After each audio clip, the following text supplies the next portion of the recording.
Halo selamat pagi, apa kabar Anda pemirsa? Berjumpa lagi dalam Berita Mataram hari ini. Sejumlah informasi penting dan menarik lainnya telah kami siapkan untuk Anda dan berikut di antaranya. Setelah sebelumnya dilaporkan menurun, jumlah pasien terpapar COVID-19 di Kabupaten Lombok Timur kembali terkonfirmasi meningkat pada pekan ini menjadi 26 orang. Tim gabungan kepolisian daerah bersama Badan Narkotika Nasional Provinsi Nusa Tenggara Barat membongkar jaringan pengedar narkoba antar provinsi yang selama ini menjadi target operasi petugas. Akibat naiknya iuran Badan Penyelenggara Jaminan Sosial Kesehatan yang ditetapkan pemerintah mulai 1 Juli 2020, ratusan masyarakat di Kota Mataram mengajukan turun kelas karena tidak mampu membayar iuran bulanan. Bersama saya Hulda Ramatia, inilah Berita Mataram selengkapnya. Setelah sebelumnya dilaporkan menurun, jumlah pasien terpapar COVID-19 di Kabupaten Lombok Timur kembali terkonfirmasi meningkat pada pekan ini menjadi 26 orang. Dari kasus terbaru, 4 orang yang dinyatakan positif COVID tidak memiliki riwayat bepergian ke daerah terpapar dan diduga tertular dari transmisi lokal. Meski telah merencanakan penerapan tatanan kehidupan normal baru, namun jumlah kasus warga terpapar COVID di sejumlah daerah terpantau naik pada pekan ini. Di Kabupaten Lombok Timur, pada pekan ini tim gugus tugas penanganan COVID Kabupaten melaporkan adanya tambahan warga positif COVID sebanyak 4 orang. Berdasarkan hasil penelusuran petugas, 4 orang yang terkonfirmasi tersebut diduga tertular dari transmisi lokal yang tidak memiliki riwayat berpergian ke daerah terpapar COVID. 4 pasien tersebut saat ini tengah mendapatkan perawatan di ruang isolasi Rumah Sakit Umum Daerah Selong bersama puluhan pasien lainnya yang masih menjalani perawatan. Meski saat ini sejumlah daerah telah menerapkan tatanan kehidupan normal baru, namun pemerintah daerah Lombok Timur tetap menghimbau warga untuk waspada dan tidak meremehkan virus corona. Di Lombok Timur ada tambahan positif 4 orang. Kalau dari klasternya? Ini klasternya kita menyebutnya masih belum ini transmisi lokal nih. Transmisi lokal kita belum sebut klaster mananya karena itu teman-teman sedang melakukan tracing kontak lebih detail, lebih ketat. Kalau saya menyebutnya istilahnya itu tracing kontak ketat. Memasuki bulan Juli ini, tim gugus tugas COVID Kabupaten mencatat kasus warga terpapar COVID di Lombok Timur mencapai 121 orang dengan rincian 26 orang masih dirawat, 93 orang dinyatakan sembuh dan 2 orang dilaporkan meninggal dunia. Dari Kabupaten Lombok Timur, Muhtadun, tim liputan melaporkan. Ribuan paket sembako jaring pengaman sosial untuk warga terdampak COVID tahap 2 mulai disalurkan pemerintah daerah Kabupaten Lombok Barat di sejumlah desa Kamis siang. Proses distribusi sembako stimulan tersebut dikawal ketat pemerintah daerah guna memastikan seluruh paket tersalur tepat sasaran kepada warga kurang mampu.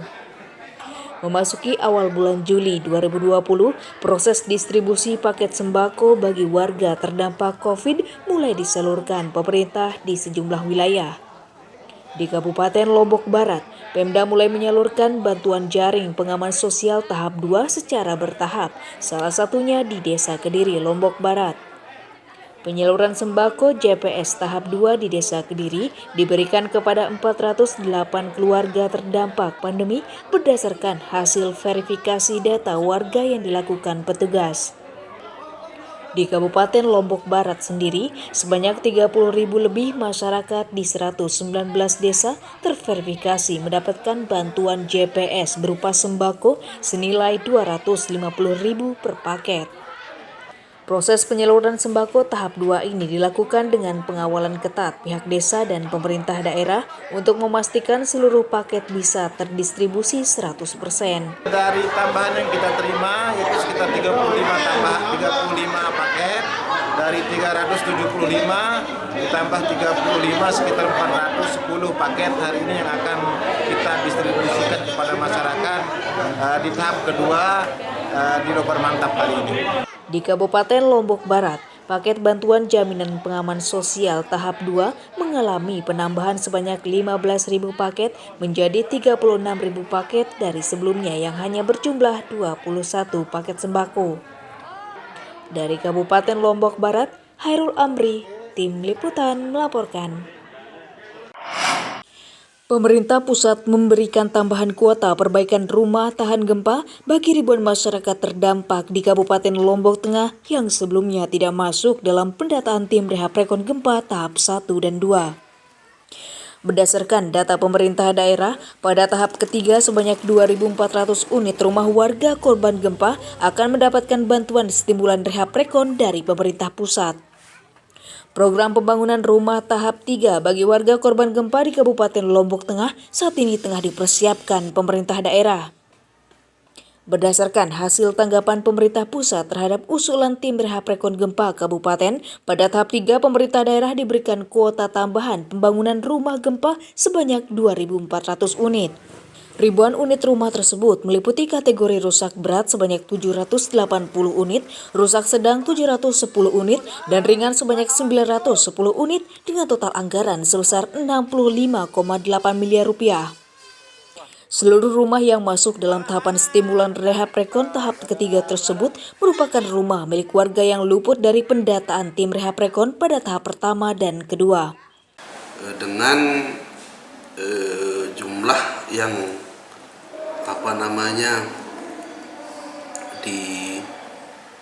diberikan ke Kabupaten Lombok Tengah itu sebanyak 2.400 unit rumah. Dengan perincian itu ada 780 unit untuk kategori rusak berat, kemudian 710 unit untuk rusak sedang, dan 910 unit untuk rusak ringan. Berdasarkan data pihak BPBD saat ini, sebanyak 24.000 unit rumah warga yang mengalami kerusakan dan masuk dalam tahap rehab rekon tahap pertama dan kedua sudah hampir rampung seluruhnya dengan target penyelesaian pada tanggal 31 Juli 2020. Dari Kabupaten Lombok Tengah, Lukmanul Hakim, Tim Liputan melaporkan. Akibat naiknya iuran Badan Penyelenggara Jaminan Sosial Kesehatan yang ditetapkan pemerintah mulai 1 Juli 2020, ratusan masyarakat di Kota Mataram mengajukan turun kelas karena tidak mampu membayar iuran bulanan. Para peserta BPJS menyayangkan sikap pemerintah menaikkan iuran BPJS yang mencapai 100% di tengah pandemi saat ini. Dampak kenaikan iuran BPJS oleh pemerintah yang mulai berlaku pada tanggal 1 Juli 2020 menuai polemik bagi para peserta di daerah. Di Kota Mataram, dampak kenaikan tersebut menyebabkan ratusan peserta BPJS Kesehatan mengajukan turun kelas dengan alasan tidak bisa menunaikan iuran yang naik 100%. Dari 1.200 peserta yang terdaftar di wilayah Mataram, sebanyak 635 warga yang mengajukan permintaan turun kelas dan beralih dari kelas 1 menjadi kelas 3. Hal tersebut menyusul besarnya kenaikan iuran BPJS yang cukup memberatkan dan berlaku pada peserta mandiri kelas 1 dan kelas 2 menjadi 100 hingga Rp150.000 per bulannya. Sementara untuk kelas 3, pemerintah memberi kelonggaran dengan jaminan subsidi sebesar Rp16.500 dengan total beban iuran per bulan sebesar Rp25.000 saja per bulannya. BPJS Kesehatan harus patuh terhadap aturan tersebut, Mbak. Yang jelas per 1 Juli itu kita sudah berlakukan terhadap iuran yang baru yang ditetapkan oleh Perpres 64 tahun 2020.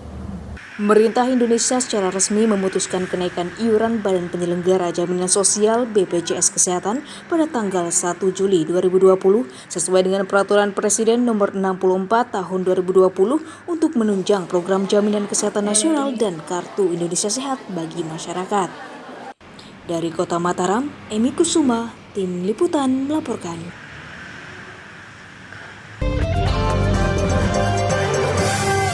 Tim Gabungan Kepolisian Daerah bersama Badan Narkotika Nasional Provinsi Nusa Tenggara Barat membongkar jaringan pengedar narkoba antar provinsi yang selama ini menjadi target operasi petugas. Selain meringkus 4 orang pelaku, petugas juga menyita 3,3 kg sabu sebagai barang bukti. 4 orang pelaku masing-masing SR alias Tio pemilik narkoba, CY alias CC, BS dan TW diringkus tim gabungan Polda dan BNNP Nusa Tenggara Barat karena diduga menjadi sindikat pengedar narkoba di wilayah NTB. Keempat pelaku diringkus berdasarkan hasil pengembangan petugas atas kasus penangkapan seorang pengedar narkotika yang lebih dulu ditangkap aparat yang menyebut pelaku SR sebagai pemilik barang. Dalam operasi senyap yang dilakukan petugas berhasil meringkus SR dan rekan wanitanya YS di tempat persembunyian mereka, sementara dua lainnya BS dan TW ditangkap di dua lokasi berbeda karena diduga turut berkomplot mengedarkan narkotika. Dari 4 orang pelaku tersebut, petugas menyita 3,3 kg narkotika jenis sabu serta perabotan rumah tangga diduga hasil berbisnis narkoba. SB dan 3 rekannya diduga merupakan pemasok narkoba antar provinsi dan biasa mengedarkan narkoba di sejumlah wilayah kabupaten di NTB.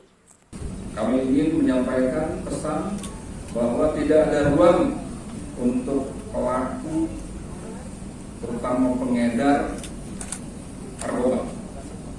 Ini tidak main-main.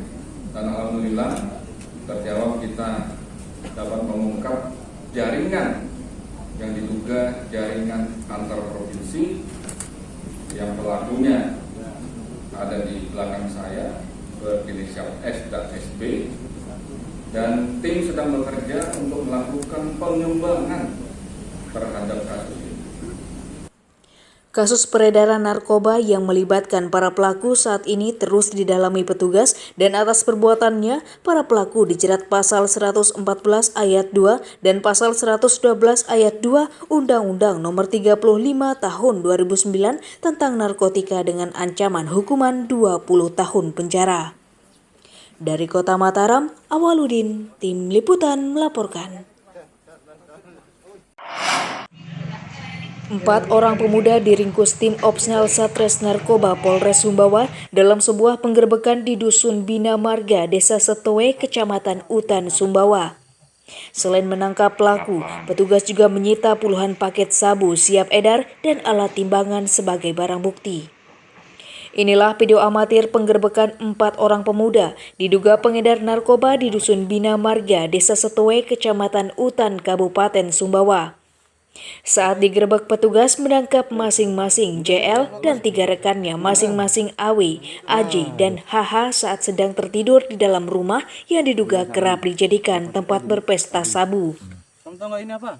Dalam penggeledahan, petugas menemukan puluhan 20 paket sabu siap edar seberat 10 gram, alat hisap, timbangan digital, dan 1 unit HP yang diduga digunakan para pelaku berbisnis narkoba. Berdasarkan hasil pemeriksaan, selain berkomplot mengedarkan narkoba, salah seorang tersangka JL adalah seorang residivis kasus pembunuhan yang baru selesai menjalani hukuman di Lapas Sumbawa. Barang bukti berupa narkotika jenis sabu yang kami amankan sekitar 20 paket yang siap edar. Berapa gram beratnya? Total berat kotor 20 gram. 20 gram? 9 gram. 20 paket 9 gram. Ya, setelah interogasi, dia pernah menjalani hukuman yang sudah inkrah, itu kasus pembunuhan. Atas perbuatannya, para pelaku dijerat pasal 114 ayat 2 Undang-Undang Nomor 35 Tahun 2009 tentang narkotika dengan ancaman hukuman minimal 5 tahun dan maksimal 20 tahun penjara. Dari Kabupaten Sumbawa, Sultan Fahri, Tim Liputan melaporkan. Seorang pemuda pelaku pencurian berhasil diringkus tim Puma Satuan Reserse Kriminal Polres Lombok Timur karena diduga melakukan pembobolan sejumlah toko HP yang meresahkan warga. Saat meringkus pelaku, petugas juga menyita 3 unit smartphone sebagai barang bukti hasil kejahatan. Seorang pemuda berinisial AL 38 tahun asal Desa Lenek diringkus tim Puma Polres Lombok Timur karena diduga melakukan tindak pidana pencurian di sejumlah toko HP di wilayah Lotim. Penangkapan pelaku berdasarkan keterangan sejumlah pemilik toko HP yang ada di Desa Lenek yang mengaku kehilangan HP di etalase toko miliknya diduga dicuri oleh pelaku. Berdasarkan keterangan korban dan sejumlah saksi, pelaku akhirnya berhasil dibekuk di rumahnya setelah hampir 2 bulan masuk dalam daftar pencarian orang. Saat diringkus petugas, berhasil menyita barang bukti 3 unit HP smartphone yang merupakan hasil curian dan belum sempat dijual pelaku. Menurut pengakuannya kepada petugas, pelaku kerap beraksi sendirian dengan menyasar toko HP yang tidak dijaga pemiliknya dan beraksi dengan membobol genteng bangunan toko, kemudian menguras seluruh barang berharga termasuk uang di dalam meja kasir. Motif pelaku melakukan aksinya, dia manjat dari atap, ingin mendapatkan uang karena kesusahan uang saat itu. Sehingga setelah berhasil mengambil HP itu dijual. Dan saat ini pelaku kami proses dengan pasal 363, kemudian kami tempatkan tersangka saat ini ada di tahanan Polres Lombok Timur. Akibat perbuatannya, pelaku dijerat pasal 365 Undang-Undang KUHP tentang pencurian dengan pemberatan dengan ancaman hukuman minimal 5 tahun penjara. Dari Kabupaten Lombok Timur, Muhtadun, Tim Liputan melaporkan. Masyarakat pesisir Desa Sentelu, Kecamatan Batu Layar, Lombok Barat menolak penerbitan sertifikat sempadan pantai atas nama investor oleh pihak Badan Pertanahan Nasional di desa mereka. Selain mengganggu ketentraman warga, penerbitan sertifikat tersebut diklaim bertentangan dengan peraturan pemerintah. Penerbitan sertifikat lahan sempadan pantai Dusun Karang Telaga, Desa Sentelu, Kecamatan Batu Layar, Kabupaten Lombok Barat menuai penolakan warga desa. Masyarakat menilai penerbitan sertifikat oleh BPN atas nama investor tersebut diklaim akan menimbulkan polemik dan dikhawatirkan akan membatasi aktivitas mereka di pantai nantinya. Selain dikhawatirkan berdampak sosial, keluarnya sertifikat tersebut diklaim menyalahi peraturan pemerintah, yakni Keputusan Presiden Nomor 51 Tahun 2016 yang mengatur batas sempadan minimal 100 meter dari titik pasang tertinggi ke arah daratan. Belakangan penolakan penerbitan sertifikat tersebut mencuat karena wilayah tersebut saat ini telah dijadikan sebagai lokasi wirausaha oleh masyarakat sebagai salah satu sumber penghasilan warga. Objek sempadan pantai yang disertifikatkan oleh oknum itu memang dasar-dasarnya dibantu oleh pemerintah desa yang dulu terkait dengan sporadik dan jual belinya. Akan tetapi harapan kita di sini ketika memang tidak sesuai dengan aturan regulasi yang ada, Badan Pertanahan itu harus meninjau, mengkaji supaya jelas apa ndak objek yang dimaksud itu bisa ndak untuk disertifikatkan. Merespon desakan warga, pihak BPN sendiri menyatakan tidak memiliki kewenangan mencabut sertifikat lahan, terlebih sertifikat tersebut diterbitkan tahun 2004 sebelum peraturan presiden diterbitkan. Jadi ketentuan pembatalan untuk sertifikat itu ada peraturannya yang mengatur.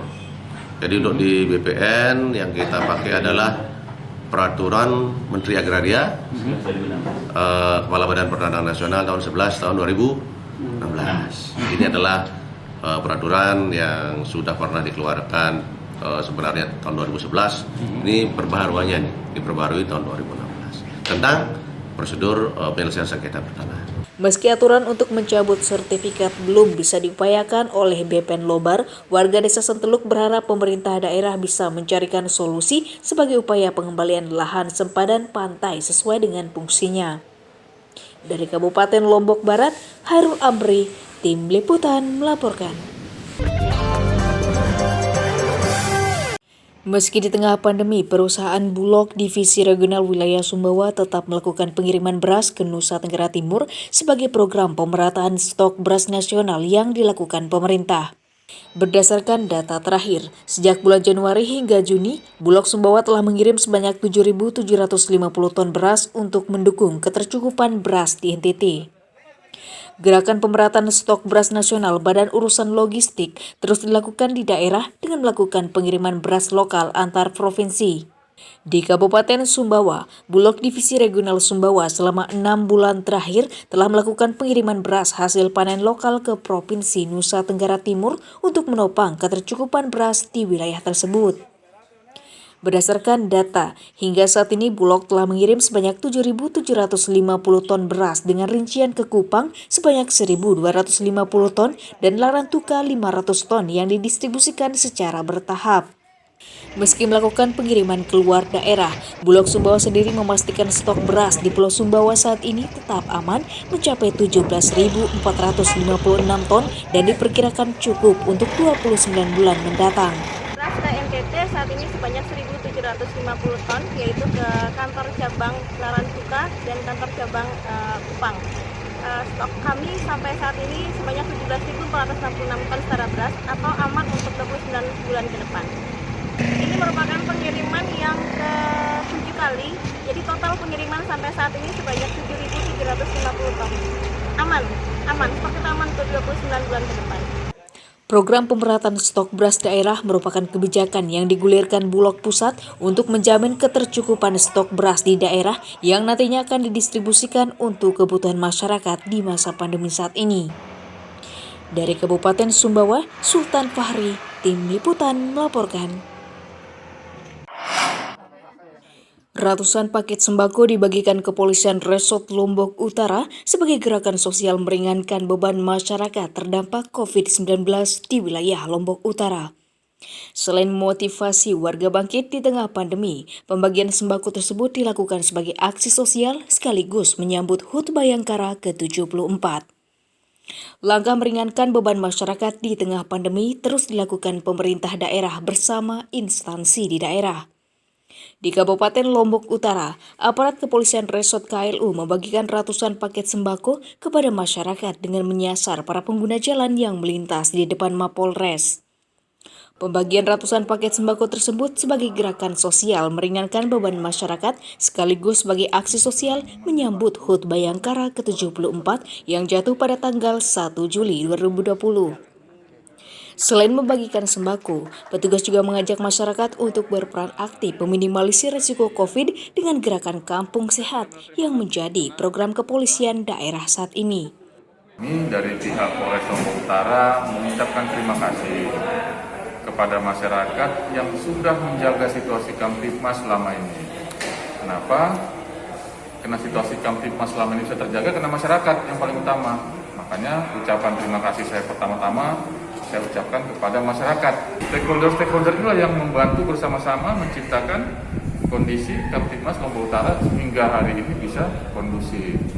Selain mendorong gerakan melawan COVID di KLU bersama pemerintah daerah, Polres KLU juga mengajak masyarakat untuk menjaga Kamtipmas sebagai gerakan moral di tengah pandemi saat ini. Dari Kabupaten Lombok Utara, Ahmad Sonhaji, Tim Liputan melaporkan.